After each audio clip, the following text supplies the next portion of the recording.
So there's no doubt a full-size quad like a Polaris Sportsman, Can-Am Outlander, etc. does way better in this kind of terrain. And what I mean by better is the comfort level.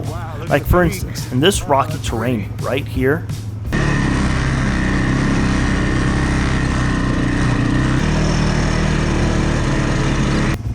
I would hate to bring a Trailblazer, a Raptor, Banshee, whatever it is to this kind of riding. I mean, of course, sure, it will do it, but I don't think it will be fun whatsoever. The hits and the soaks are just way more brutal. But when it comes to trail riding like this,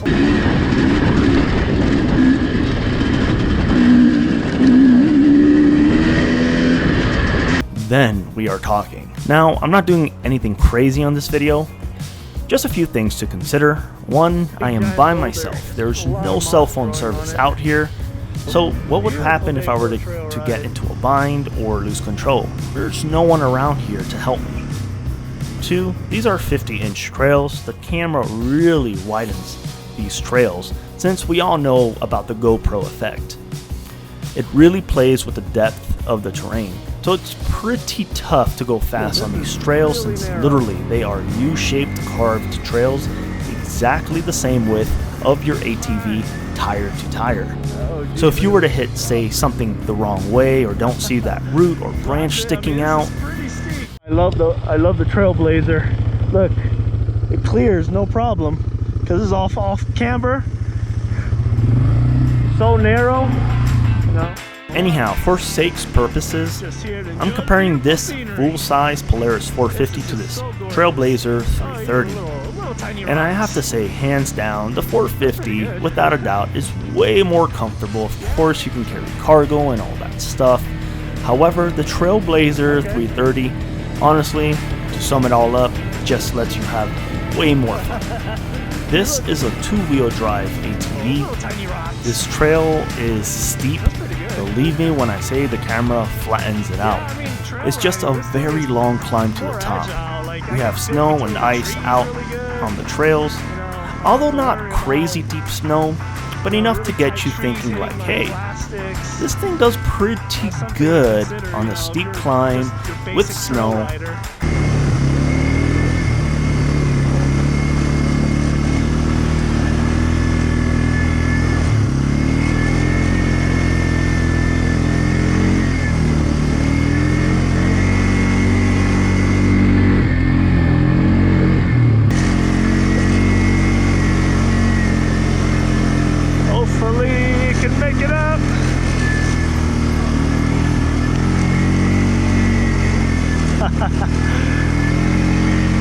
Yeah, buddy. Nice. That was cool. Made it up. I guess I don't really need 4x4. Now, don't get me wrong. If this is any deeper or way more icier, I would for sure get stuck. And hands down, I would want to bring my Polaris 450. But the issue is, once the 450 gets stuck, you are all out of luck. It's too heavy to pretty much do anything unless you have a winch, or of course a helping hand. I wish I recorded the time where I got stuck with my Polaris 570. I did all the tricks, you know, shoveling, moving the snow, getting off the quad and pushing it. It was about knee deep. Eventually I had to pull out the winch. Now, sure, I definitely would have gone farther with the Polaris 450 versus the Trailblazer, but keep in mind this is for someone who rides their ATVs by themselves. But same scenario with the Trailblazer 330. I ended up getting stuck by myself with knee-deep snow level, soft powdery kind of snow. This time, literally, I was able to move it inch by inch. Sometimes I was even able to pick up the rear, shift it around, and get it out of a sticky situation all by myself. The best part is, honestly, I can just get off the quad because it's so lightweight, put it in reverse, and help or assist the ATV by moving the ATV backwards or forwards by pushing the machine, and just the weight and the tire spinning on snow, eventually it will get unstuck. So these are things you need to ask yourself when you're out solo exploring, which ATV you want.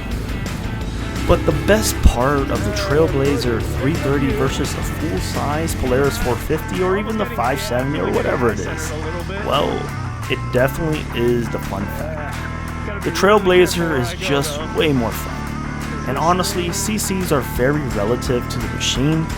I feel like I can go about the same speed as my 570 or 450 versus Trailblazer 330 on these 50-inch trails. If anything, I feel like I'd actually go faster because we have some very tight carved trails, and when you're riding you're like, oh, I don't know if I'm going to hit this tree.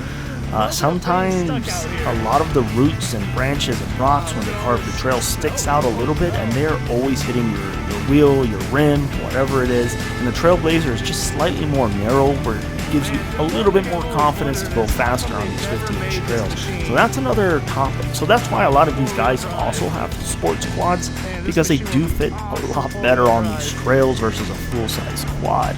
Now, a full-size quad, hands down, you know, it's way more comfortable. It has 4x4 independent suspensions, but I've seen sports quads, guys, kind of like dirt bikes. You know, all you need is just a little bit of momentum, and it'll get you over that rock face, no problem whatsoever.